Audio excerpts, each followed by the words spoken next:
नमस्कार, skill teacher YouTube channel में आप सभी का एक बार फिर से बहुत बहुत स्वागत है। तो इस वीडियो में मैं आपको पोस्ट ऑफिस के सेविंग अकाउंट के बारे में डिटेल में बताने जा रहा हूं। तो अगर आपका पोस्ट ऑफिस में एक सेविंग अकाउंट नहीं है तो इस वीडियो को बहुत ही ध्यान से और एंड तक देखिएगा, क्योंकि इस वीडियो में मैं आपको पोस्ट ऑफिस के सेविंग अकाउंट के कुछ एक ऐसे फीचर्स बताने जा रहा हूँ जिनको सुनकर आप पोस्ट ऑफिस में अपना एक सेविंग अकाउंट जरूर ओपन करवाएंगे। तो अगर आपको ये वीडियो पसंद आए तो वीडियो को लाइक जरूर करिएगा और वीडियो को शेयर भी करिएगा। और अगर आप हमारे चैनल पर पहली बार आए हैं तो चैनल को सब्सक्राइब भी कर लीजिए, क्योंकि आपको यहाँ पर इसी तरह की बहुत सारी वीडियोस मिलती रहती है। तो सबसे पहले मैं आपको बता दूं कि जिस तरीके से आप बैंक के अंदर एक सेविंग अकाउंट ओपन करवाते हैं, उसी तरीके से आप पोस्ट ऑफिस में भी एक सेविंग अकाउंट ओपन करवा सकती हैं। तो सबसे पहले हम जान लेते हैं कि कौन पोस्ट ऑफिस के अंदर सेविंग अकाउंट ओपन करवा सकते हैं। तो कोई भी अडल्ट अपना एक single saving account post office के अंदर ओपन करवा सकता है। और अगर आप एक ज्वाइंट अकाउंट ओपन करवाना चाहते हैं तो पोस्ट ऑफिस में 2 अडल्ट मिलकर भी एक ज्वाइंट अकाउंट ओपन करवा सकती हैं। इसके अलावा एक माइनर जिसकी एज 10 साल से ज्यादा है वो भी अपने नाम पर एक सेविंग अकाउंट ओपन करवा सकता है, लेकिन जब वो माइनर 18 ईयर्स का हो जाएगा उसको अपना एक फुल KYC करवाना पड़ेगा ताकि वो अकाउंट फुल उसके नाम पर ट्रांसफर हो सके।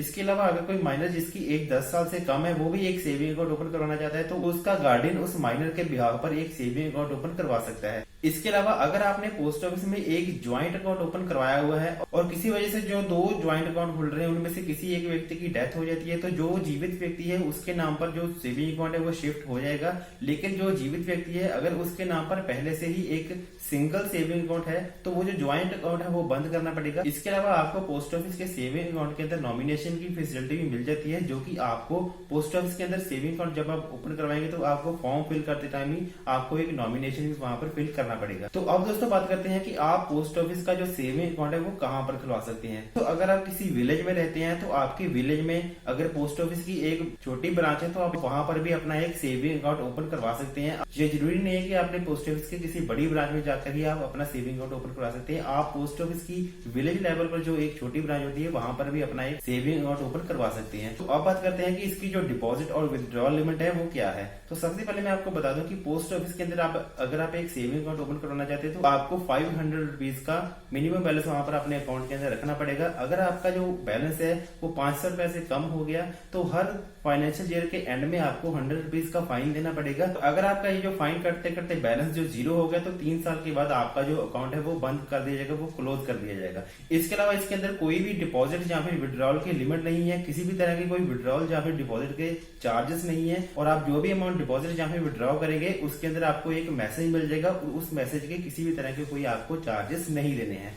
और इसके अलावा आपको कोई भी किसी भी तरह के जो अकाउंट मेंटेनेंस चार्ज है वो पोस्ट ऑफिस के अंदर नहीं देने हैं। तो अब दोस्तों बात कर लेते हैं कि पोस्ट ऑफिस के सेविंग अकाउंट पर आपको कितना इंटरेस्ट मिलेगा। तो आपको पोस्ट ऑफिस के सेविंग अकाउंट पर 4% की सालाना की दर से इंटरेस्ट मिलेगा, जो कि हर फाइनेंशियल ईयर के एंड में आपके अकाउंट में आपको मिल जाएगा। तो इसके अलावा हम बात करते हैं कि पोस्ट ऑफिस के सेविंग अकाउंट के अंदर आपको कौन कौन सी फैसिलिटी मिलती है। तो दोस्तों पोस्ट ऑफिस के सेविंग अकाउंट के अंदर आपको एक चेकबुक की फैसिलिटी भी मिल जाएगी। इसके अलावा आपको एक ATM की भी फैसिलिटी मिल जाएगी। तो आप इस चेकबुक और इस ATM कार्ड को यूज कर सकते हैं और इस ATM कार्ड को आप किसी भी बैंक के ATM के अंदर यूज कर सकते हैं। तो यहाँ पर मैं आपको इनका ATM कार्ड भी दिखा देता हूँ। तो दोस्तों पोस्ट ऑफिस की सबसे खास बात यह है कि आपको इस ATM कार्ड को यूज करने के कोई भी चार्जेस, एनुअल चार्जेस नहीं देने हैं। इसके अलावा जैसे कि मैं आपको बता ही चुका हूँ कि पोस्ट ऑफिस का जो सेविंग अकाउंट है उसको मेंटेन करने के भी आपको कोई भी एनुअल चार्जेस नहीं देने हैं। तो अगर आप पोस्ट ऑफिस का ATM कार्ड लेना चाहते हैं तो इसके बारे में मैं एक डिटेल में वीडियो बना चुका हूँ कि किस तरीके से आप इस ATM कार्ड के लिए अप्लाई कर सकते हैं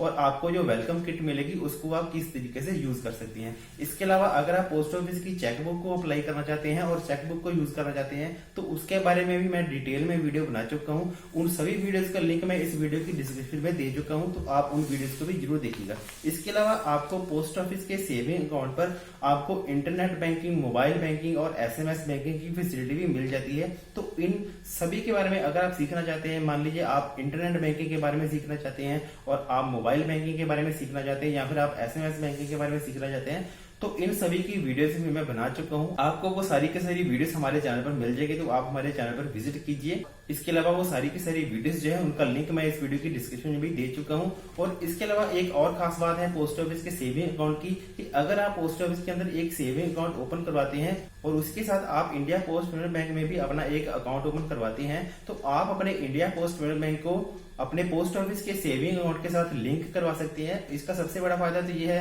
कि आप अपने पोस्ट ऑफिस के सेविंग अकाउंट के अंदर जो भी आपकी अमाउंट है उसको आप ट्रांसफर कर सकते हैं अपने आईपीपीबी अकाउंट के अंदर, और जो अमाउंट आपकी आईपीपीबी अकाउंट के अंदर है उसको आप ट्रांसफर कर सकते हैं अपने पोस्ट ऑफिस के सेविंग अकाउंट के अंदर।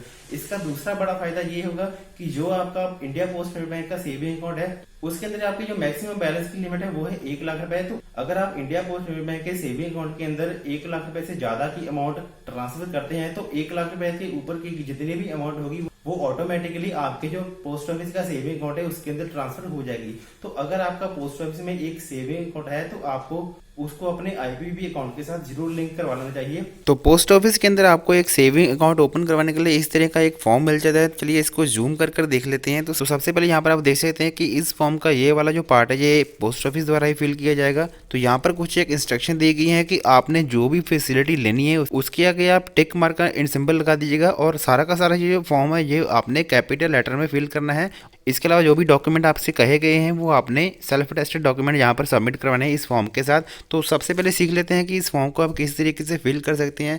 तो यहाँ पर आप जिस भी पोस्ट ऑफिस में अपना अकाउंट ओपन करवाना चाहते हैं यहाँ पर उस पोस्ट ऑफिस का आपने नाम लिख देना है। यहाँ पर आपने अपनी फोटोग्राफ पेस्ट कर देनी है और यहाँ पर आपने अपना नाम लिख देना है। इसके अलावा आपको यहाँ पर जो भी एडिशनल फीचर आप पोस्ट ऑफिस के सेविंग अकाउंट के साथ लेना चाहते हैं, जैसे कि अगर आप चेकबुक लेना चाहते हैं या फिर आप अगर एटीएम कार्ड लेना चाहते हैं, इंटरनेट बैंकिंग, मोबाइल बैंकिंग और इसी तरह से कोई भी फैसिलिटी लेना चाहते हैं तो यहाँ पर आप टिक मार्क लगा सकते हैं। तो यहाँ पर आप अकाउंट होल्डर टाइप सेलेक्ट कर सकते हैं। अगर आप अपने लिए अकाउंट ओपन करवाना चाहते हैं या फिर आप अपने माइनर के लिए अकाउंट ओपन करवाना चाहते हैं तो यहाँ से आप सिलेक्ट कर सकते हैं। यहाँ से आप अकाउंट टाइप सेलेक्ट कर सकते हैं, जैसे कि आप सिंगल अकाउंट ओपन करवा रहे हैं या फिर आप एक ज्वाइंट अकाउंट ओपन करवा रहे हैं। अगर आप एक माइनर के नाम पर अकाउंट ओपन करवा रहे हैं तो यहाँ पर आपको ये वाली डिटेल फिल करनी पड़ेगी। इसके अलावा यहाँ पर आपको जो इनिशियल अमाउंट डिपॉजिट करवानी पड़ेगी अकाउंट ओपन करवाने के लिए वो है 500 रुपीज़। यहाँ पर आप 500 रुपीज़ फिल कर। इसके अलावा नीचे ये जो बॉक्स है यहाँ पर आपने अपनी डिटेल एंटर कर देनी है, जैसे कि आपने अपना नेम एंटर कर देना है, अपने फादर का नेम एंटर कर देना है, यहाँ पर जेंडर एंटर करना है, डेट ऑफ बर्थ एंटर करनी है, आधार नंबर, पैन कार्ड कंपलसरी है। यहाँ पर आपको एक CIF ID की ऑप्शन मिल जाती है। तो अगर आप पहली बार पोस्ट ऑफिस में अपना कोई अकाउंट ओपन करवा रहे हैं तो आपको CIF ID जो है पोस्ट ऑफिस के द्वारा ही जारी की जाएगी। इसके अलावा यहाँ पर आपने अपना एड्रेस एंटर कर देना है। यहाँ पर आपने अपना मोबाइल नंबर, ईमेल आईडी और जो आईडी प्रूफ है उसके बारे में यहाँ पर डिटेल दे देनी है। तो अगर आप ज्वाइंट अकाउंट ओपन करवा रहे हैं तो यहाँ पर दोनों के दोनों बॉक्सेस में आपने इन्फॉर्मेशन एंटर कर लेनी है। इसके अलावा यहाँ पर दोस्तों मैं आपको बता देना चाहता हूँ कि ये जो फॉर्म है ये आपके यहाँ पर saving account, RD account, TD account, MIS account, senior citizen savings account, PPF account और सुकन्या समृद्धि अकाउंट, इसके अलावा KBP अकाउंट और NSE अकाउंट ओपन करवाने के लिए भी यूज होता है। तो आप जो भी अकाउंट ओपन करवाना चाहते हैं यहाँ पर आप एंटर कर दीजिएगा। इसके अलावा अगर हम इस फॉर्म के नीचे जाते हैं तो यहाँ पर आपको कुछ एक और ऑप्शन मिल जाती है। यहाँ पर आपने नॉमिनी की डिटेल एंटर कर देनी है। तो नॉमिनी की डिटेल एंटर करने के लिए आपको ये बॉक्स मिल जाता है। तो ये फॉर्म बहुत ही ज़्यादा इजी है, बहुत ही ज़्यादा सिंपल है। तो इसके अलावा यहाँ पर आपने एंड में यहाँ पर अपने अपने सिग्नेचर कर देने हैं और जो भी डॉक्यूमेंट आपको कहे गए हैं वो डॉक्यूमेंट के साथ आपने इस फॉर्म को पोस्ट ऑफिस के अंदर सबमिट करवा देना है। तो आप इस सिंपल से फॉर्म को यूज़ करके अपना एक पोस्ट ऑफिस में सेविंग अकाउंट ओपन करवा सकते हैं।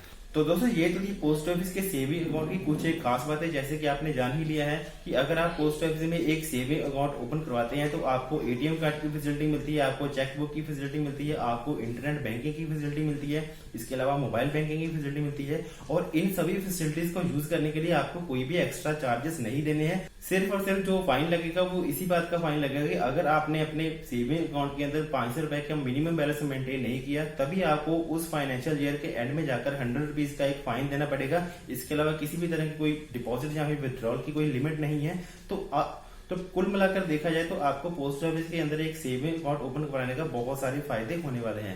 तो मैं उम्मीद करता हूं कि आपको ये वीडियो बहुत ज्यादा पसंद आई होगी, बहुत ज्यादा नॉलेज मिली होगी आपको इस वीडियो से। तो इस वीडियो को लाइक और शेयर जरूर करिएगा और इसी तरह की बहुत सारी वीडियो देखने के लिए हमारे चैनल को सब्सक्राइब भी कर लीजिए।